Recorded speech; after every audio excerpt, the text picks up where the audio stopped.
sempre fui muito danada, sabe? Assim, eu acho que eu nunca fui uma pessoa assim quieta, sabe? Eu sempre fiquei bisbilhotando em coisas para eu poder fazer, né? Eu tive poliomielite, né? Quando eu tinha 2 anos, fiquei sem andar um tempo, mas depois eu comecei a estudar, estudei. é, E eu comecei muito cedo a trabalhar em comunidade religiosa, sabe? Comecei da catequese muito cedo. Isso, assim, quando eu tinha uns 18 anos, né? E logo em seguida, porque como eu não conseguia andar muito longe, andar de ônibus, andar de, né? Aí meu pai fez uma sala no fundo da minha casa para eu dar aula pro pré. Então eu comecei a minha vida no meu trabalho foi dando aula. Mas aí, junto a isso, eu fazia unha, eu vendia roupa, andando assim, né, com todas as dificuldades, mas eu fazia isso. Eu era catequista, né, eu comecei da catequese em algumas comunidades. A primeira a comunidade foi lá no Tibere, né, uma comunidade religiosa. E aí depois eu morava perto do bairro Bom Jesus, eu mudei para o bairro, eu ajudava também lá no bairro Bom Jesus. Aí a gente já tinha associação de moradores, e aí eu já fui ajudar nessa associação de moradores, participava de grupo de jovens, e a gente ia para a favela levar comida para o povo na favela, juntava um grupo e ia. Então a gente é um pouco assim, né? Essa coisa de inquietude com o outro, sabe? De ver o sofrimento do outro e não fazer nada. Isso parece que não fazia parte da minha vida, né? Sempre fez parte da minha vida ver e tentar fazer alguma coisa, né? Tentar resolver o problema.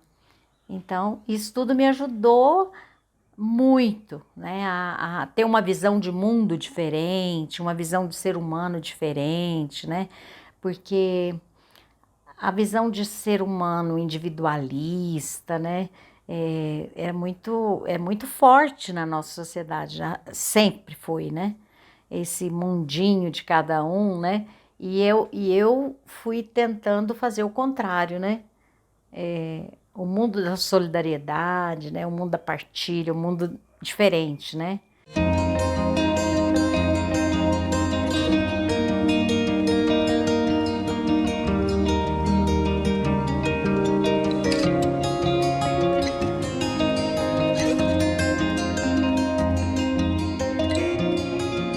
Eu tive sorte de participar de uma comunidade religiosa que veio uns padres da Irlanda e eles eram muito bons, sabe? Eles tinham assim, uma outra visão de mundo e eles ensinaram isso pra gente. Naquela época a gente começou a estudar a Bíblia com eles e a gente aprendeu muito a ver o contexto, de mudar o texto, entendeu? Não acreditar que tudo está escrito é verdade, né? Mas na educação a gente via isso, mas quando começa Paulo Freire a aparecer na educação, não é? Milton Schwantz, há um punhado de gente boa aí da educação, né? Mas aí a gente começa a fazer uma outra leitura, né? Mas muita gente não teve oportunidade para isso, né? Primeiro que não estudou, né? Se for ver lá em casa, na minha casa, eu estudei, só eu. Minhas irmãs, 7. E eu estudei porque meu pai falou, não, porque você vai ter que estudar, porque você tem um problema físico e aí isso vai te ajudar. E ele não estava errado, mas assim, não é? Ele estava errado em não incentivar as outras também, não é? As outras iam casar logo, então não precisava estudar, né? E, então, olha que ideia ruim de lidar com as mulheres, né? A mulher não precisava. É machista, patriarcal, né? Um patriarcalismo muito forte, né? A minha casa sempre foi uma casa mais atirada, entendeu? Assim, meu pai, minha mãe, não que eles tivessem, eles não foram alfabetizados direito, né? Ou quase nada, mas a visão de mundo que eles passaram pra gente foi uma visão, mesmo que patriarcal, uma visão de saída, entendeu? Não de, a- né, intimidação, né? A gente trabalhava, minhas irmãs sempre tiveram que trabalhar muito com meu pai, na roça, ajudar. Então, assim, não foi aquelas meninas que ficou, né, só dentro de casa. Então, isso inconscientemente, meu pai, eu acho que, e minha mãe tinha uma outra, uma visão mais aberta com as mulheres, né? Mas, por outro lado, como a visão de mulher era muito ruim, acaba que isso chegou, isso também estava lá, né, dentro da minha casa. E aí as minhas irmãs, às vezes me achavam assim, elas me viam como guerreira, mas doida. Assim, né, nossa, você é muito doida, né? Porque a gente foi além, né, daquilo delas, daquele mundinho, não é? Tinha medo do que o povo podia pensar, né? Tinha muito isso. Ah, e o povo vai pensar o quê, né? Você fica, não, mas política não é coisa de mulher, não é? Sempre foi assim, né? Mas eu acho que a gente tem que romper, não é? Porque se não tiver, não vai, né? Porque assim, se você é, fica pensando que a gente não dá, que não é possível, eu nunca ia também investir nisso, né? Eu acho, por isso que eu acho que eu nasci rompida com isso. Eu até casei. Conta pra gente. Não, eu tô falando assim, né? Porque, tá vendo? A pessoa com deficiência, uma mulher deficiente podia casar. Não, é a ideia do meu pai. Vai estudar porque você não vai casar, não vai ter ninguém que te quer, não é? Essas coisas. Eu nunca acreditei nisso. Acho que não. Porque eu sempre gostei de namorar. Não achei tantos, não, mas que eu queria, eu queria. E então acho que isso já, eu acho que eu já nasci rompida com isso. Mas esse moço que hoje eu vivo com ele, né? A gente mora junto, vive muito bem. Eu dei umas namoradas com ele na adolescência. Aí depois ele casou, foi embora pro mundo, né? Pro mundo dele. E eu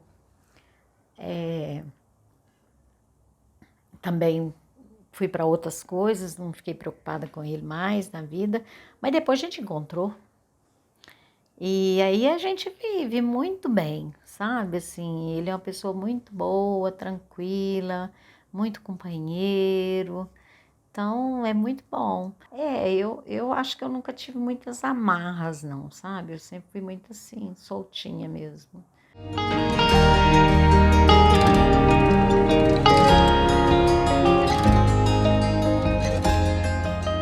Mas aí eu aposentei e aqui do lado da minha casa tem uma instituição. Eu sempre ficava de olho lá, sabe? Mas um olho assim, né?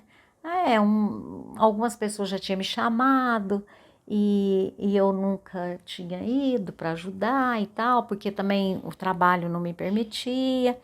Mas aí quando eu aposentei, eu fui trabalhar lá.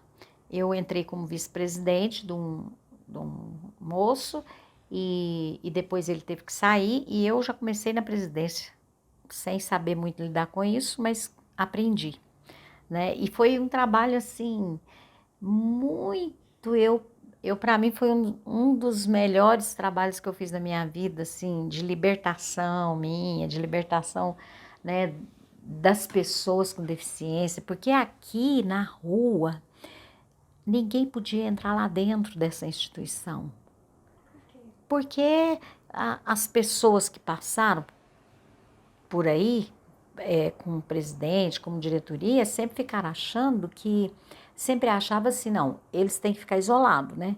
Como é a pessoa com deficiência tem que ficar isolado do mundo, ainda mais que é deficiência intelectual, né? Que o povo acha que são doidos, né? Né? E aí, o que que eu fiz de bom, eu acho que foi bom, foi fazer as pessoas entrar lá dentro do DL e levar esses meninos para fora, sabe? Assim, a moçada ia para a rua, conversava com os vizinhos, sabe? Foi um trabalho, assim, muito, muito, muito bom. Mas todo trabalho tem lá, né, as coisas, porque, tá vendo? As pessoas, os próprios pais, não vê isso. Então, não é um trabalho que você tem que ser um trabalho a longo prazo, né? Como a pessoa com deficiência ao longo da vida, eles foram fazendo acontecer, né? Algumas mudanças, né? Quando eu trabalhava aqui na DL, é por causa do preconceito, né? Já melhorou demais, mas ainda tem. Se eu não tivesse estudado, eu era uma Zé Ninguém. Ninguém acreditava. Te falo isso com toda tranquilidade. Quando eu falava assim, eu fiz mestrados, muita gente falava, nossa, você fez? Sabe assim, parece que um absurdo. Como se. Não, isso num tempo mais atrás, porque hoje até que já tem muitas pessoas com deficiência estudando, né? Mas um tempo atrás isso não era. Não, minha filha, o povo não estudava, não. Quando eu trabalhei aqui, às vezes chegava alguém lá, nunca pensava que eu era a presidente. Nunca. Tinha uma. Olha, o tanto que o preconceito é violento. Tinha uma moça que trabalhava comigo, que era negra, a Eliana, que ela era a coordenadora. E sempre a gente estava junto, porque o trabalho.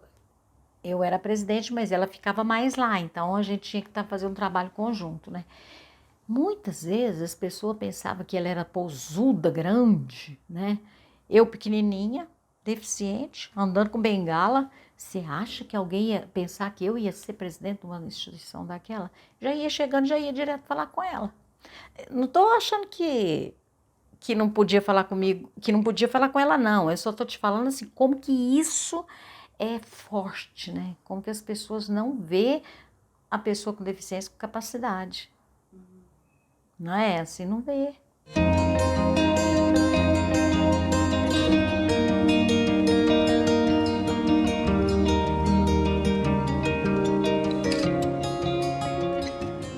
Eu acho que a luta desses preconceitos em todas as áreas, não é só na área com deficiência, não, é da mulher, é do negro, é do homossexual, e aí vai de todas as áreas, né? Não é? Então, é essas coisas, assim, que eu acho que vai demorar um pouco ainda.